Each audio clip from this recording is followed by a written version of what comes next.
By the way, that was technically assault. Battery. Sorry, battery. This is why I'm not a lawyer. He's just talking about you as well. Callie? Yes. Yeah. As of yesterday. You ready? You need more costume prep? Okay. Start when you want. Let's give it 30 more seconds. I enjoyed it so much. You're on the I wanna second come back. day. Oh, should I be up there because my name's up on the? Or echo.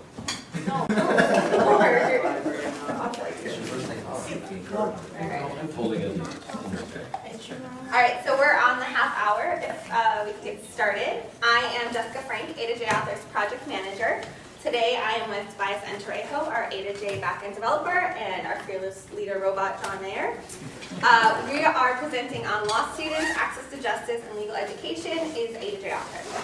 So we're going to talk to you today about how A2J Author in the classroom can give law students both a deep understanding of real-world legal technology that's currently in use and increase access to justice for those who may not be able to afford an attorney.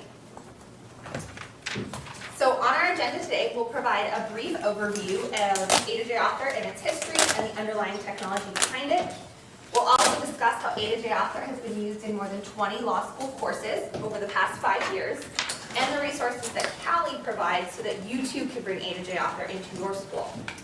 A2J has been integrated into a variety of classroom situations, from full 3 to 4 credit courses to seminars to segments of legal writing courses. So there are multiple different ways that you can integrate an A2J Author component into your classroom. And then finally, we'll give you a chance to try authoring yourself if we have time. If not, we have the instructions for y'all to do as homework or a fun, exciting activity this weekend. So that you can try authoring yourself. You don't have to just take our word for it, that it's easy and user-friendly to learn. At any time, we're open for questions or suggestions. If you see something in the software, you're not sure how it works, or you don't see something and you wish that it was there, we're open to suggestions. Just feel free to interrupt. So to kick us off, I'm going to do the bit about what is A2J Author, how is it currently in use. I'll give you a little demo, and then I'm going to turn it over to Tobias to give all the techies in the room a peek under the hood to see the technology that we're using to power A2J. So what I'm opening over on the other screen. Okay, sorry. So this is a guided interview that is coming out of Kansas Legal Services. This is, we're running it currently on A2J.org, which is, Tobias will talk about in a second. But this is live in the wild for pro se litigants to use. It's Kansas's self-help assistant that is for potential simplified divorce. So I just wanted to give you what a real interview looks like. Can you see the lights? Yeah. Is it hard to see? Okay. Yeah, it is. So the idea behind A2J is that forms are complicated, and the idea was to break down the components into small digestible chunks with a graphical interface, lots of white space, so that the end user can handle difficult legal matters in little bits to finish. So I'm just going to walk a little bit through the interview. This is an example on the right here, of what's called the Learn More. It's called just-in-time learning. It gives the end user the information or additional video, definitions, text, graphics at the point in which they need it. So if the end user, this is designed to assist you in preparing papers necessary to respond. What if I don't want to respond? What if I want to prepare the petition? And here's the additional Learn More with outlinks to where you can find that program. So this is an example of where you can give direction to the litigant even if they're not in the correct form. And a lot of these beginning questions I'll go through a little bit quickly because they are just qualification questions. This is just good authoring to make sure that the person who is at your form filling it out is the correct person to be using it.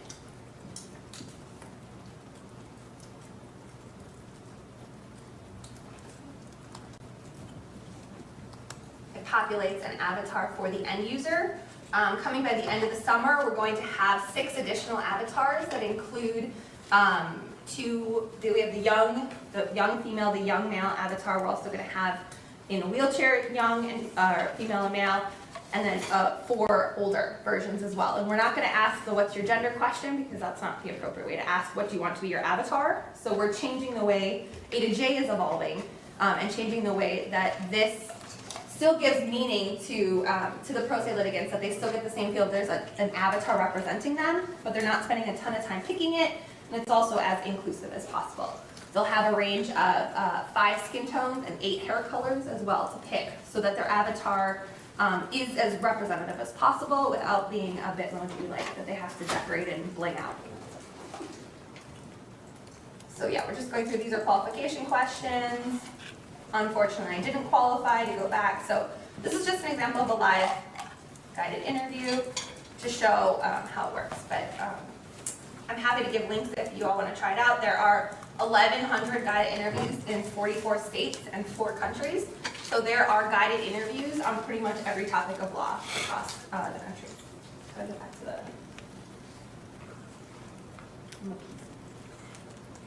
Okay.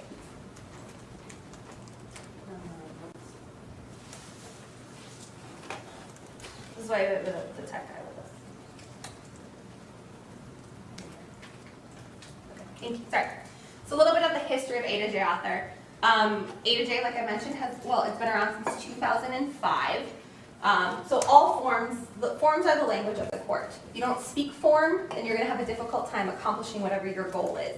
And that was understood back about 2004, 2005. The Legal Services Corporation decided that they needed some technology tool that could be used to assist pro se litigants, because there's never going to be enough money to have one lawyer for every one person that has a legal problem. And so initially HotDocs was chosen as the interface, but it's still form-like. It's still difficult. It doesn't have that, that look that pro se litigants like. So the first version of A2J Author was written in Flash. Sorry for how late it is on the screen. And this version worked successfully for us. It's still actually out in the wild, running about 250,000 interviews a year in this version as people are converting to our new one. The one you saw is our latest version, version 6. It's not only desktop friendly, but it's also mobile friendly, because studies have done, Pew had a study that said 60% of low income people are accessing the internet from a smartphone only. They don't have access to a desktop. So we want to make sure that A2J Author is accessible from wherever the end user is coming to us. It's not just the front end that's supposed to be user-friendly. The authoring interface is also designed to be user-friendly. You don't have to be a programmer. You don't have to know how to use Python or JavaScript or any of the programming languages. We do that work for you, and you just have to use the software to work through and build a guided interview. I teach this to law students, to legal aid attorneys, to court staff. If you can do Excel, if you can do PowerPoint, if you're fairly tech savvy on a laptop, you'll be able to do A2J Author just fine. And then there's 2 parts to an interview, or to a complete document assembly package. There's the guided interview, which is the front end, the questions the end user answers and fills in, and the back end, the template, which is the document that has the answers overlaid with their answer file. So both the front end, the authoring interface I just showed, and the back end authoring of the template is meant to be as user-friendly as possible. John Mayer says, oh yeah, I forgot I dropped some slides. So one of the things I hope you got out of that little bit was that law students don't need to learn to program. I'm a programmer or an IT guy, but I don't think you. And I'm not against teaching law students how to program, but for the purposes of A2J, our goal was to scale this up to hundreds or thousands or tens of thousands of law students and lawyers doing projects. And I didn't think there were that many out there that wanted to learn how to get deep into the weeds on coding.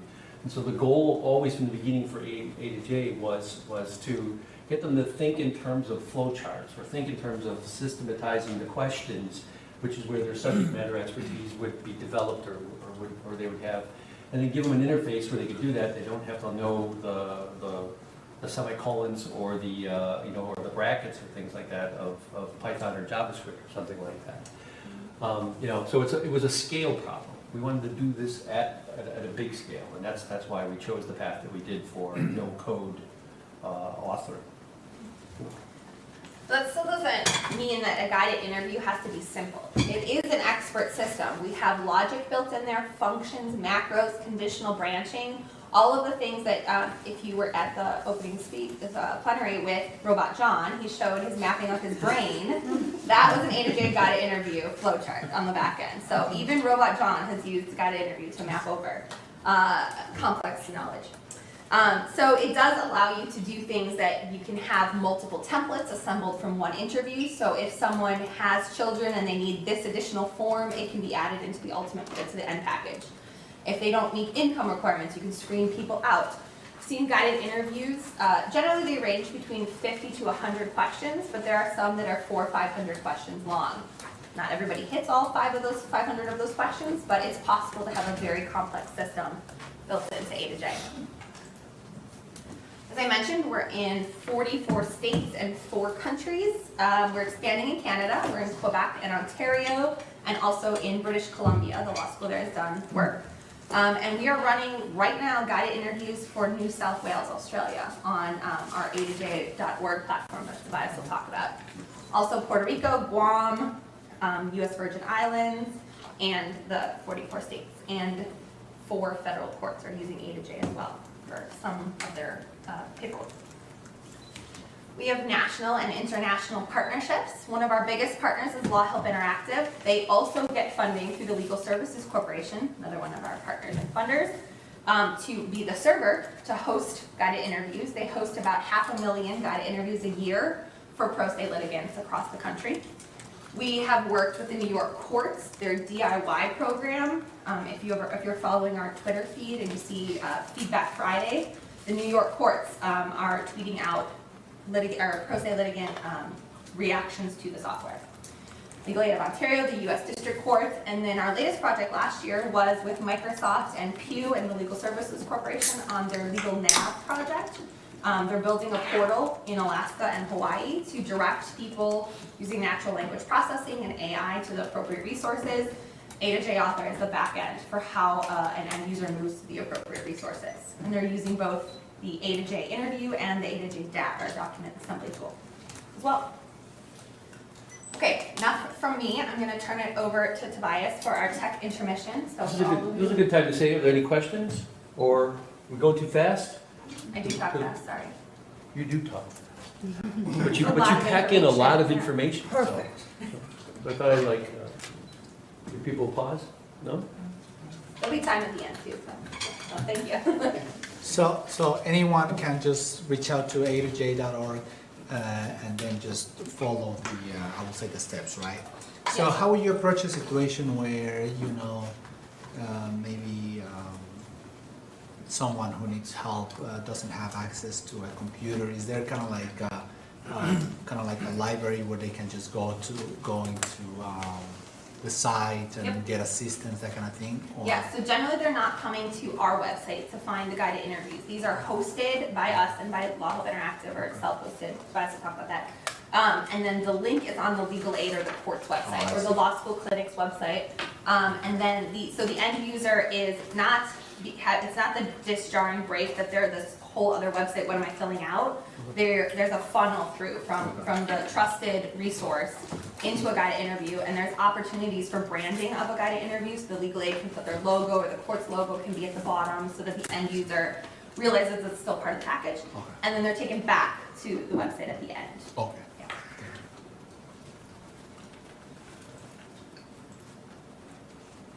So you have a lot of different options to how to set up A2J. Just to break that down, A2J system is made up of 4 different components. It's the author, the viewer, the DAT, the document assembly tool, and analytics. John. Sorry, what? Better read That's right, I did interject a slide there. Yeah, it's not just free, that's right, in the previous slide it did say free, right? It's free software. Yeah. It's open source now. We don't quite have it up in a place where you can download those open source pieces, but if you're like really want to play with the code, let us know individually until we've got, it's weird, when you open source software, you feel like you're doing like an open house, and you gotta make sure you clean the cabinets and bring the maid over. I mean, at least the developers act that way. It's like, well, I want to clean the code up a little bit before we let everybody see it, otherwise I'll be embarrassed. So, but it is going to be open source, which is awesome. Hopefully, there'll be a few people that will want to play with it or contribute back materials. But mostly, I'll admit, it's a bit of a marketing thing. It's an ability to open up certain conversations with people and say, this is free and the code is free, so that if we stop supporting it, you can continue to support it. You know? And that gives people some level of comfort knowing that they're not going to be stuck in some silo with some code that's going to go bad. And thank you to our Chicago Camp partners with our joint copyright owners with agreeing to open source it. So Alex here from Chicago Camp. You guys. Please. All right, so we're bringing Anthony to life. The A2J Author System is hosted by us, but for you all, if you have options, you want to know about the viewer, the data analytics, and a little about security. So this is a schematic of how the system works. Basically, an author of a guided interview will create their interview on A2JAuthor.org. They'll publish that interview to some server, whether it's Author Interactive or A2J.org, or their own server. And self-represented litigant or pro se, some end user will go to that server. They will generate answers from the viewer or a document, and the viewer also generate analytics. And those answers will need to be handled through some kind of encryption and some code. That'll be written by you or us, depending on how you Keep that up for a second. I don't want to. What's the word? I don't want to dust over the analytics thing. So to be perfectly clear, we've put code in the viewer, which people then go put on their own servers, or we run from our own server, but it still sends data to us when people run guided interviews. Now it contains absolutely no personally identifiable information. It's which guided interview did they run, how many seconds did they spend, which question did they click, but none of the information that they type into the things like their social security number or stuff like that.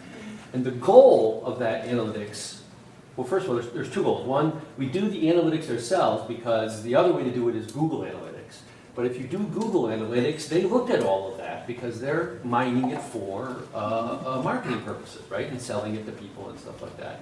And when we're dealing with people's legal information, you probably don't want to be in that unclarified relationship. So we do our own analytics. Second, the entire purpose of us doing analytics is to feed it back to the author at some point. We're not quite as sophisticated as we want to be yet. But to show the author that I wrote the questions this way, here's how people are using them. Because we know that there's an art and a science there, and they're going to go, oh my gosh, nobody's ever going down this path. Why not? Oh, I screwed up the wording of the question, or maybe I should clarify this because I use a Latin term or something like that. And it's only by giving authors feedback that they get better at that question and answer. Legal aid attorneys are really good interpersonally with clients, but this is dealing with clients or self-represented litigants at a remove, right? You're using a chatbot or a medium in which you don't actually see what's actually happening. And so you got to get some information, and analytics is only the beginning of how we might be able to get some information to improve the process.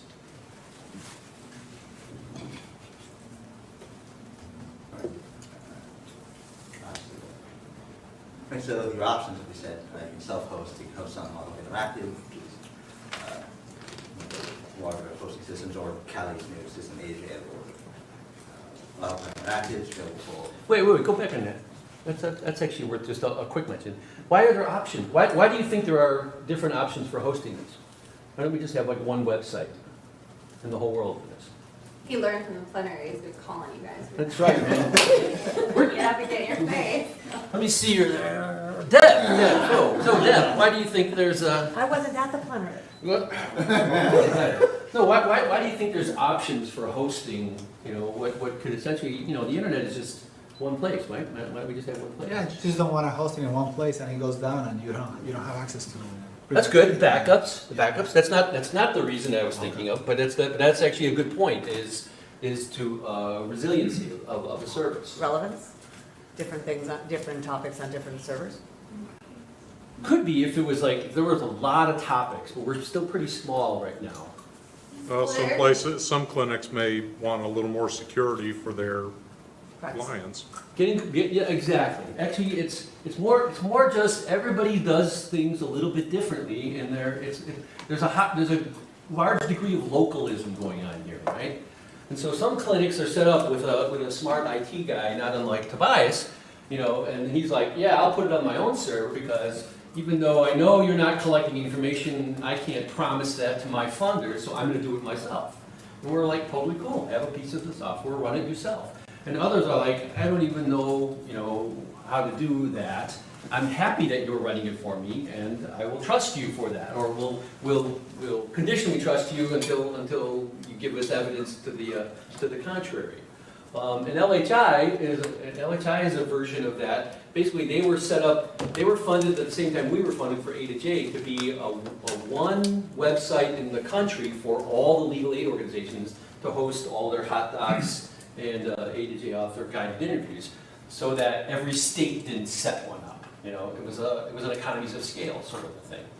So, and we're finding there's other stories there, right? So we're dealing with the Canadians in Ontario, and as you know, the Canadians are not having a good time with the Americans, and so they don't want any of their data to be on a server that's on American soil.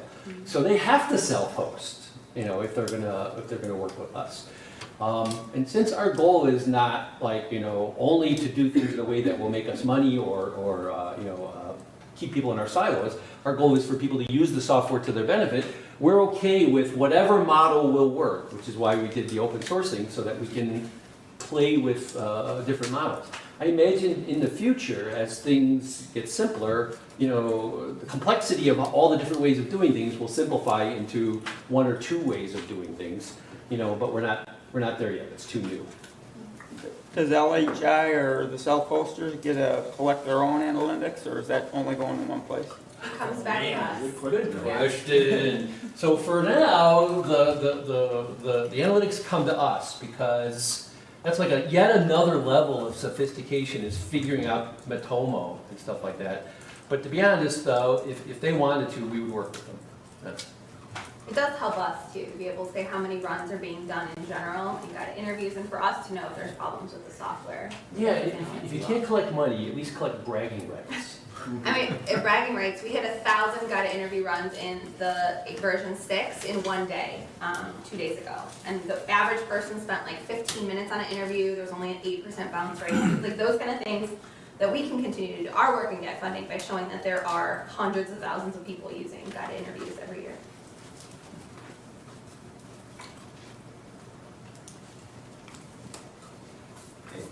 So OHI is available for US-based nonprofits, legal aids, attorneys.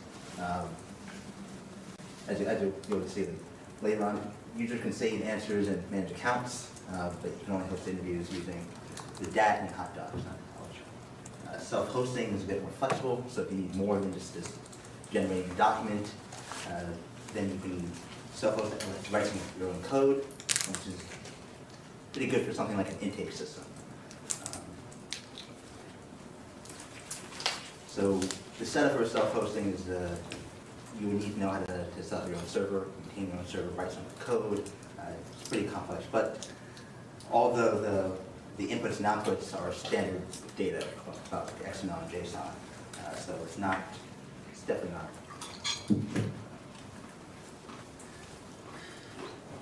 This is just some data for how we would set things up. So the viewer is pretty light on requirements. Like you just need to be able to host HTML, JavaScript, and images. The document assembly tool is a little bit more complex. So you need to install a node and entities, but we document all of this in all these links. And it's still not for the lighthearted. It's still pretty tough if you're not a nerd or a techie. And sometimes we deal with legal aid organizations where the resident nerd or the resident IT guy doesn't know any more than to, you know, turn it off and turn it on again. And now we're asking them to do server level stuff, so type Linux commands or, I mean, it doesn't have to be Linux, but you do have to be very comfortable with a web server and with maybe a little bit of coding, some configuration files.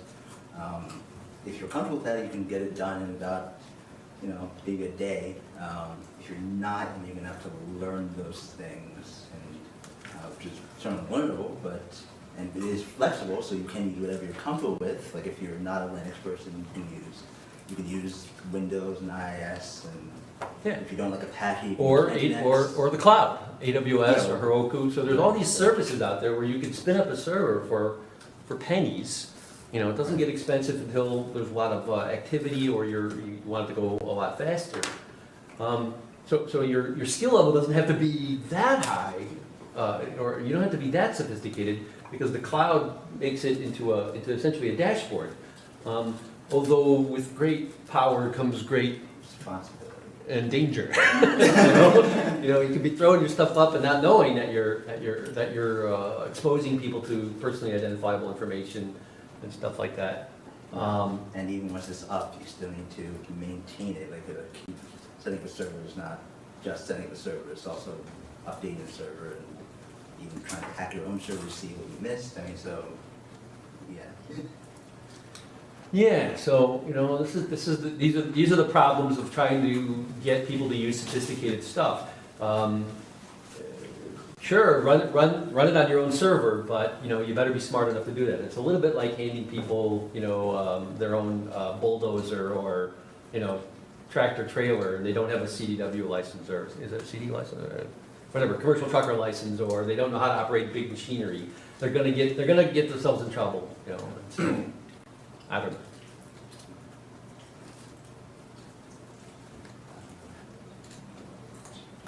Like I said, it's most difficult. Standard data. Now that they've scared you, like self-hosting, we have a solution for that. No, I'm really not trying to scare people. I'm actually, I think it's worth it if you need to go outside the scope of something that most people need to do, which is something like generating a document or something where you need to do some kind of generate simple enter files, and you know what you want to do very simple thing on your own end, and then maybe it would be worth it, right? But for people who are going who don't need to go outside the scope of generating a simple document, then yeah, it might not be.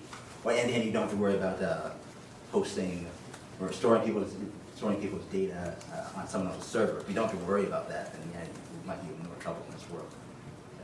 yep, that's fine.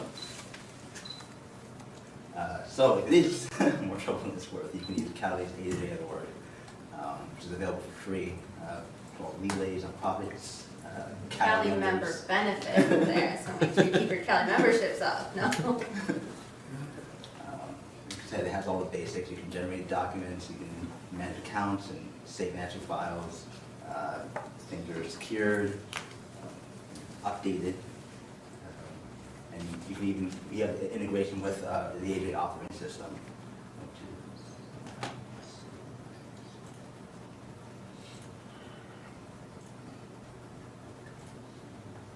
Can I give a quick testimonial?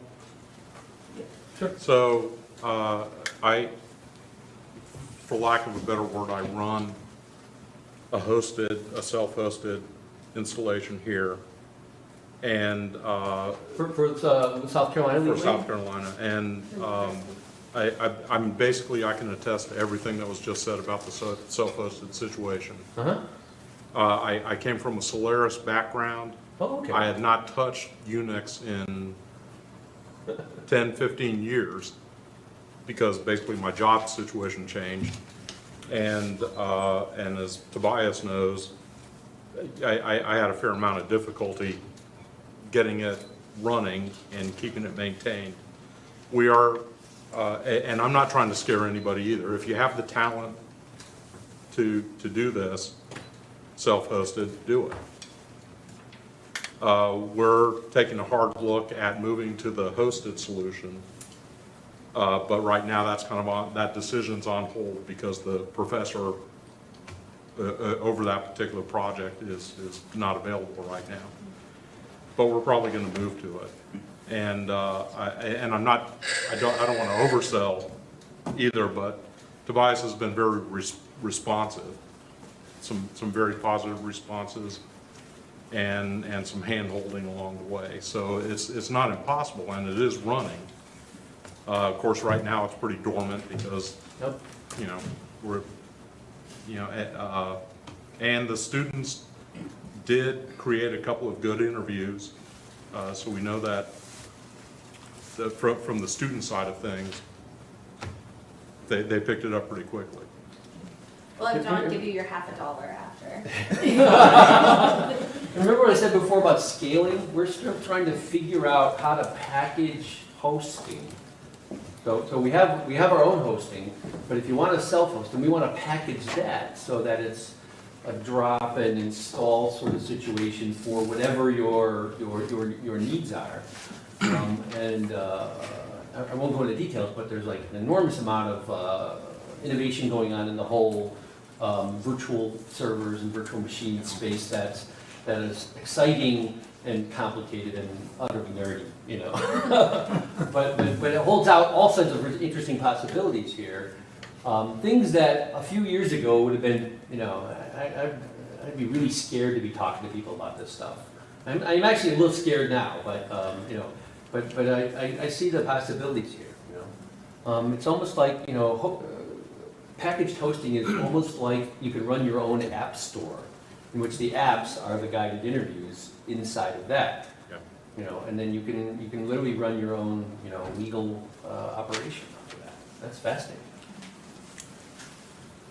So this is the actual authoring system, so our staging server. So you just get it right.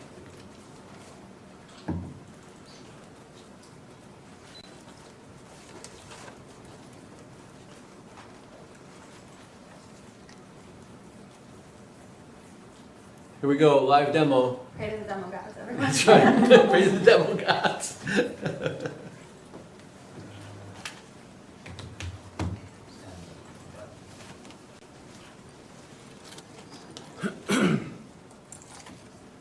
Assemble, generate.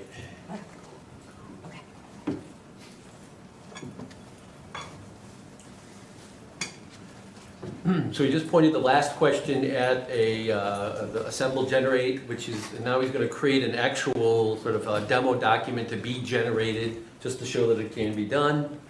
You know, it's basically a hello world in this case, with one or a couple of variables in there, just to show that actual variables that were typed in are going to end up in the document. And then he saves it. He doesn't have to do that. It should save automatically, but that's always like belts and suspenders. Yeah. Now he's running through, now he's pretending to run through, or he's running through it like he's a pro se. Chooses an avatar, click save. You can't see the buttons here because the projector is washing out some of the colors, but there we go. So now he's going to, so he just tested it to make sure that that works. Now he's going to go to the publish page, which will send it off to either LHI or A2J.org. So now he's sending it over to A2J.org. Now he can test it there. The difference between testing it inside the authoring system versus testing it on the live server. We also watermark them. You'll see it appears for demonstration purposes only. So in A2J.org, you can have the demo option turned on or you turn to live. So that if your students are using this and they're sharing links and someone accidentally got a link, like an end user, and was working through it, it's watermarked so that they know that this is not the appropriate. Right, they're in South Carolina and they see this Washington will program and they're like, hey, I can get a will. You know, and they're gonna get themselves in trouble. You know, so you don't want that to happen. And so you've just gone through the interview and it's generating a document. This is where we pray to the demo gods, right? It's there, it's just on the second screen. Oh. Pull it over, there you go. Oh, and there it is. Hello. Name, yeah, could have chosen a better name, but we can also save the answers. which actually, you don't need an account on AJ in order to run it unless you save answers. So this lets the end user that wants to just be one and done to get their document, move on, have all of their information deleted. But if they want to come back, they can start an interview, come back, create an account, save their answers, and come back and start it again. So if it's something like simplified divorce, it still might take several hours to fill out, so they can come back. Can you open the answer file when you get it? So this is what a normal user would see. So, The answer file is encrypted. Yep. By default. So if any of you can make sense of this, and then you're probably a robot. But oh, I can read that, yeah. let us know if you definitely can. There's a John for that. The point is, the user can't go in or accidentally share their personally identifiable information. Only the interview that, under their account in A2J can open it back up and let them like rerun the interview. So it's encrypted locally, it's encrypted on the wire, it's encrypted on our server. Is it true to say that we can't see it? Or unless we like log in, unless we go look up the user's password or change their password, log in as them and do stuff like that? Now their password. So right now, we do have the ability to see if we go through the database and go through that kind of thing, because it was the only trade-off between allowing people to even change their passwords, not like otherwise. There's just no, it was a usability trade-off. Right, So- it's hard to give people 100% privacy. I mean, because the system administrators always have to have some ability, even if it's just the ability to change, the system has to have the ability to change the person's password when they request it. So, Right, We have it so- all covered in our privacy policy though. So we did a revision when the European new laws came out last year. GDPR, Yeah. yeah. So I went through, the lawyer on the team did it and went through the revision, so, let me know if there's problems. But our privacy policy covers what we're collecting, what we're not collecting, how we're storing it, how long it's staying for, and so we hopefully are covering. So we are EU compliant? Yes. To Nice. the degree that we understand possible. what that means, yes. Which is greater in Jessica than in me. So we do have a feature for unencrypted answers developed for students, because it allows us to integrate that with A2J Author. So if we go into settings, you are warned about this.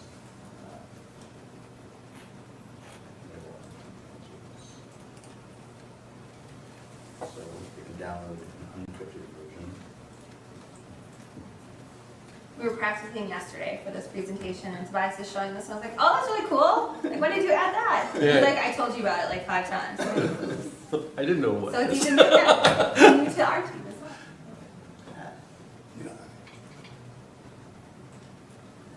So you're trying to open an ANX file? Yeah, just open it in Notepad if you can. You get the point. You can get unencrypted answers as well for students who can then bring it back into their testing environment and reload it. Yeah. Well, and ANX is a file format that Hot Docs also recognizes. It's an XML type format. I mean, when we originally wrote A2J Author, it was intended to be a front end to Hot Docs. It didn't have a document assembly, a back end of its own.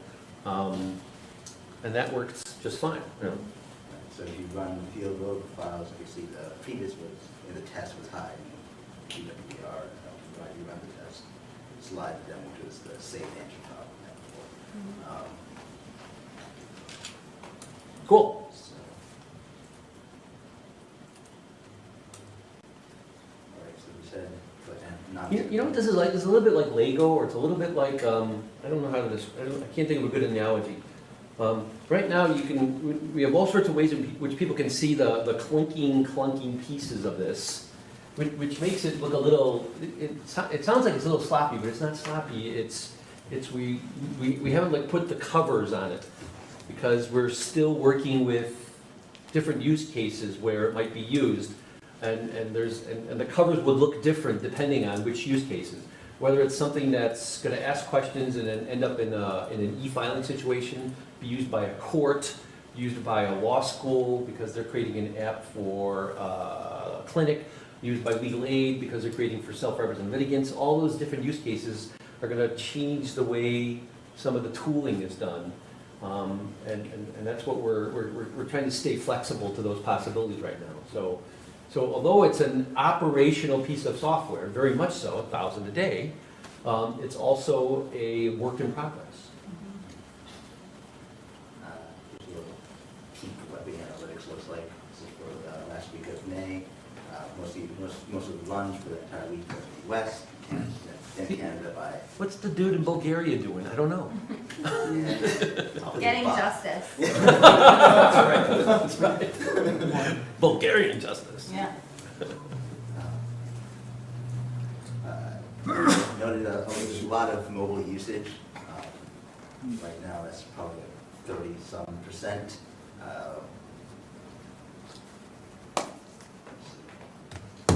So we can, those two graphs don't show all the possibilities that we haven't explored yet. We can get extremely granular data that still preserves privacy, such as how long people spend on questions, number of seconds or number of minutes, what pathways they file inside of guided interviews. Those are all, we don't know how, but we will, once we analyze it and figure this out, useful information to the authors who are creating these things. We're even using it now, we can see what browsers people are coming to, so it helps with our development team in Oh, yeah. prioritizing bug fixes.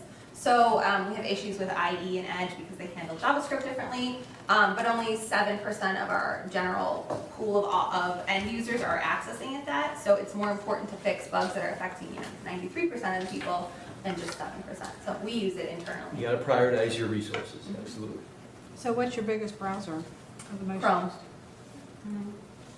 Soon to be Firefox, I predict. Foxfire. That's one of my faculty members calls it. Oh, Foxfire. Foxfire quit working. Because Google just did evil this last week, right? They refused to allow you to install ad blockers. So a whole bunch of people are running over to Firefox, Fire. And it's I don't know where to stop.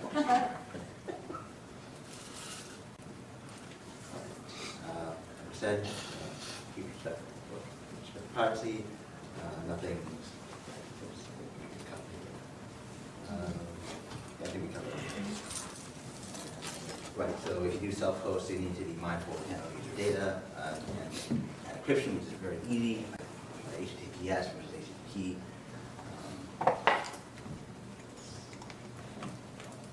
A2J Oracle covers most of all these security considerations. Use HTTPS, encrypt volumes. Now, we do have another option for getting set up.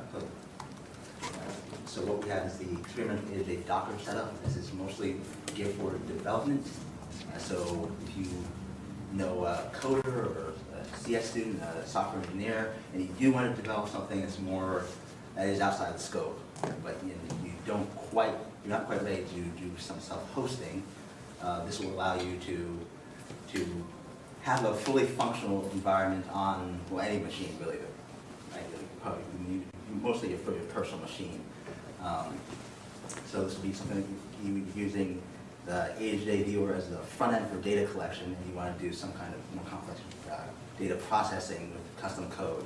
This is the kind of thing that this will switch. Or if you wanted to add some extra feature or develop an extra feature, like say text messaging or email. Who doesn't know what Docker is? Oh, come on. Wow. Really? Oh, okay, good. Thank you for being honest. So what's Docker, Tobias? So do you know what a virtual machine is? Or okay, well, a virtual machine is like a. Now she's really lost. Good job. So you have your operating system, which is like your out of your box. You can run any kind of program. And, well, you have another piece of software that will allow you to run another operating system inside of your operating system. Show them. Just show them. So the way you run Windows on your Mac, that's a virtual machine, right? Yeah. And Docker is kind of a more lightweight version of that. So the environment. Can you actually show Docker? You're not gonna be able to show anything, just like the command line. Yeah. Well, so Even with one command, that is tight. the impetus for this is that Tobias and I participated in a hackathon in April at LitCon at Suffolk University. And the idea was that we wanted to be able to let anybody run up an A2J viewer and an A2J DAP without having to have a lot of code experience. So Tobias built this virtual machine with Docker that literally, with whatever, one command, you can get it up and running, and then the programmers could spend more time actually working on the software. And so we were on the team together, Tobias, during the one weekend. We were partnering with Kathleen Gordon from American University Law School. She learned A2J Author, we created a guided interview. Tobias added the ability to have text messaging come out of a guided interview. Like our interview had to do, it was called Re-Entry Navigator, and it was helping people who are going out on parole or who were just released and have conditions on their release to meet those conditions. So you need a job, you need to meet with your PO officer, you need to find housing, stable employment, go to NA meetings, whatever your situations were. You could find the resources and then get text reminders like, hey, you have a meeting with your parole officer next Tuesday, make sure you're there on time. And to pat us on our own backs, we did win the grand prize. So, out of the 4 projects that What did you completed, get? How much money did Callie get? yeah. We won, it was $2,000 in prize money for it, so. This is our team, we were there, we went head to head with other programmers. Tobias was the only techie one on the team. I did some of the A2J authoring, and Kathleen was a subject matter expert, and 2 very long hot days in Boston, we won. You guys know what doc assemble is? That would beat their asses. Good. Oh shit, that went out. It's another tool that's possible, that's more. We have a friendly competition with them. They're another open source document assembly tool. And the source code for that project is online, it's just go here. Oops, Slack just lit up. They're listening. Yeah. Yeah. I like Tobias's, your But, last. yeah, Kathleen, she's now a former AJ newbie. She went from knowing nothing about document assembly to, creating a prize-winning guided interview tool. So, yeah, It's possible. it is possible. Yeah. See, and it ties back to what my thing about no code development of this, because it's not, you didn't teach her how to. She ran through the sample exercise that if we have time, you all can go through and do it in your free time. And then Right. said she learned it. So I'm going to talk a little bit about A2J Author in law school specifically. So we've talked big picture A2J, but how can it be implemented in your classroom, in your law schools? So we've had 20 law schools that have taught at least one A2J Author course. Many of them, like Alex's Chicago Kent, have taught it for over a decade, teaching A2J courses.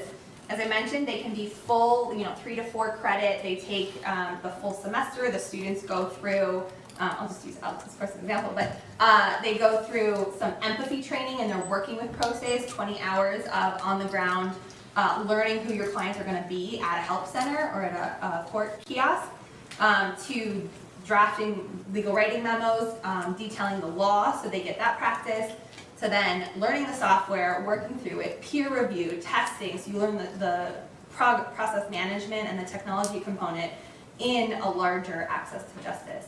And you either do it individually or work in groups.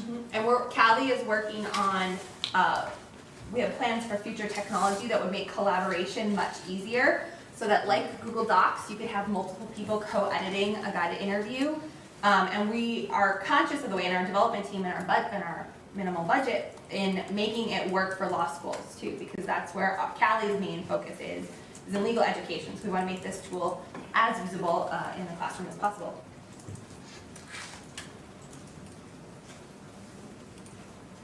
All right, so one of our beta testers has a live interview on A2J Author. This is a freshest class from Albany Law, a Cali member. And actually, if you're here, not here, if you're in American Law School, American University last year, you might have seen Jessica, Professor Brescia, the students Alexandria Decatur and Julie Kaczynski present that project at CaliCon 18. And if you did it, you can watch it on the Kelly YouTube channel. Right. Just like this one, if you want to watch this again, you can watch it on the Kelly YouTube channel. Same. Yeah, so they were able to develop an interview that actually served their community, and it's live on A2J Author.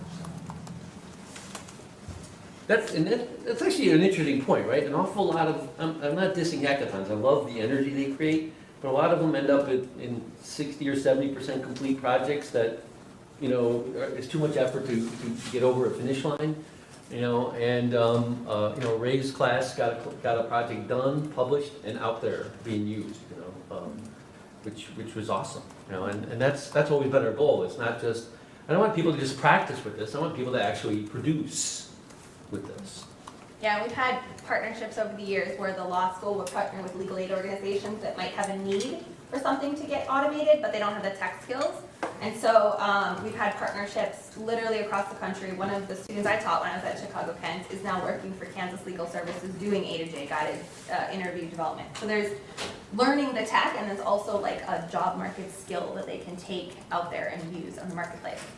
So the training resources to get an A2J author course in your law school, the main one is Tobias and I. So we are the A2J Author Team that's working on it full time, with John coming in when he can, and a developer, Mike Mitchell from Matobi. He's on injured reserve right now. Yeah, he's here in South Carolina. He's not feeling well today, but so that's the A2J Author Team. So we are a small team, but hopefully we bat above our weight class, or whatever the sports analogy is appropriate there. Sports. Whatever that sports ball Sportsy thing is. thing, yeah. So we have a YouTube channel which has 70, 60 something videos total, with about 30 to 40 of them focused on A2J authors specifically. We have training for hot dogs too, if you're interested in that. We have plain language. We have past presentations we've given. But I do trainings every fall that are virtual with our partner Law Hub Interactive, and so it's a full training, soup to nuts, on how to do A2J author over a couple of hours of training videos, about 3 hours of training videos. But we also have smaller 27, 15, 10-minute things on little bits. So if you're in A2J author and you're like, oh, I can't remember how to do that one thing, we likely have a training video for that. And it's open and available for anyone to use. We also have sample exercises, so I don't think we're going to have time today, but we have printouts, or on our website as well, for you to practice. So I started creating a sample exercise when I was teaching the course with Alex at Chicago Kent, because the students needed something to do to practice the skill they just learned. Because they weren't at the point yet when they were learning the software to actually get into their real project. They still had a lot of heuristics to learn about their form, but they needed something, because if you learn software and then go away 2 weeks later, you've forgotten how to use it completely.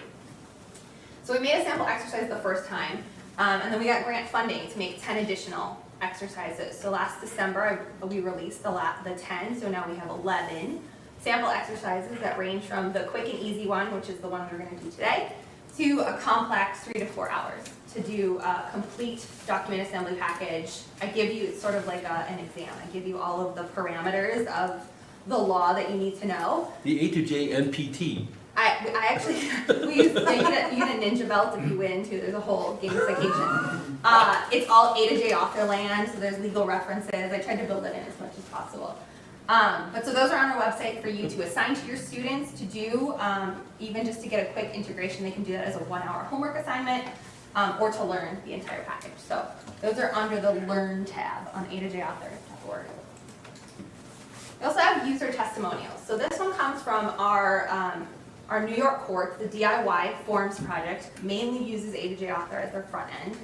And with every document assembly package that's generated, and this is the courts doing it, not a legal aid, the courts include a piece of paper that's a survey that has like I think 10 questions that are circle, you know, did you like this, whatever problems. And then at the bottom is an open text box that says, you know, tell anything else to tell us. And they had 14,000 handwritten responses since 2009. They're submitted with their documents. The clerks then scan them into the system. That data is analyzed with the New York courts. We had a student worker work through it one year. But they also post it on their website. So under the DIY, if you Google like New York courts DIY testimonials, up pops their page, they refresh it. So you can see what people are taking the time to handwrite about how this is helping them save money, save time, makes it easy to fill out, wish they had, you know, more of these forms out there. So these are the ones, at least I am, when I'm really down in the weeds, this is a real boost, because these are actual These are not people. cherry picked. This is just a sample of things. Yeah, and we had a student analyze, this was a data project one summer, 90% of the handwritten comments were positive things about the software. So It's not just people that are filling it out complaining that they don't like certain things. They're mostly happy and thankful. So it's real people using it. New York courts average about 150,000 usages a year, so they're getting a lot of traffic through there. And then the sample exercise, which we only have 5 minutes, so you don't have to do any homework right now. I won't call on any of you. But I printed the instructions in case you're on a laptop. It's easier to have the instructions and do the exercise, but it is available on our website here to run through it. This is the one that takes about 30 minutes to complete. We did make fake accounts for you with some crazy passwords that Tobias's automated system came up with. Security report. Yeah, security report. I was like, I always make it just like 1, 2, 3, 4 when I make it, and Tobias was like, no, no. So we have those if you want to take it. Fourth most common password. Right, right. If you have questions, we're available. We'll stick around. It's obviously our conference. We'll be here for the next 2 days. But Well, we got 5 minutes. We should ask them questions, right? So, everyone look down at your phone so right what? now. So we talked at you for a long time on this. Now we want you to talk back at us. What else could we be doing with this? You know, this is literally your resource, meaning law school's resource as a tool. One of my board members who's not here thinks that the whole idea of having students construct decision trees or flow charts is a bigger meta skill in law. You know, that's a way for doing statutory interpretation. It's a way for constructing arguments and persuasive appellate legal writing projects and things like that. I mean, stuff that I didn't even consider that A to J would overlap into that space. I don't know, do you think that we could build interfaces onto this that would teach students those sort of meta skills, or is that just too nerdy? Deb? So every time I hear, and I am one of the other directors in interest of full disclosure, so I've been hearing about this for a while. I have not yet taken it into my classroom, but I think it is an ideal way to help our more kinesthetic learners learn in the first year. Because every time I hear about this and talk about deconstructing and flow charting, it's requiring a deconstruction of a legal rule from the top down to the pieces and being able to come up with a yes/no answer, actually teaching them to do much better issue identification so that it's not a multi-leveled issue, but it's a binary result that allows them to determine where to go next. So I am, and this is one of our tech people, so we're going to work to find a way to inculcate this into our first year. Whoa. So, but, see, I thought you were going to go in a different direction. And I surprise you every day. is making students have to make binary decisions good? I thought you want them to be like, well, it's 30% this or 70% that. You want them to be able to deconstruct a legal rule into component parts so they can do an assessment and make a conclusion that, and the yes/no may not be. It's yes because and no because? It can be, but Okay. then you have to be able to say, well, if this is yes, then what? If this is no, then what? All right. And so it's the flow charting of what happens if it's yes, what happens if it's no, and breaking it down into simplex enough issues that they can actually figure out which part they address so they know which facts to apply. Because anyone here also teaching first-year students, they tend to sort of say, the example I use, which is totally lay, is I ask them to explain what does it mean to be a lawyer? What skills, what do you need? You're in law school, you're going to be a lawyer, what does that mean? And I make them break it down. Well, I need to learn to read cases, and I need to learn to do statutes, and each of those can be proven or disproven. And that's what you have to teach law students, and that's what this does, is it makes you break it down to the smallest increment so you can build. So why not just use a mind mapping tool instead? Like Free Mind This or? produces something valuable. Okay, okay. Anybody else? We're comfortable with silence. You can't see it. See this? But if you look behind you, you can't, it's a little better. So we have a flowchart mapping tool in it, but it's not at the level where we like it, and it's one of my bugaboos to get that replaced with something that's like essentially a mind mapper built in, where you draw the flowchart and the underlying interview happens. sort of, not automatically, but semi-automatically. The skill, thing I like about this is, before you allow technology to do it, a lawyer has to understand what's being done. Yeah, And if the AI does too much of it, the student yes, isn't doing it yes. And- themselves. And that's what I mean, yeah. And so, what I like about this is that in order to be effective, they truly have to keep breaking it down. Yeah, make them do the work.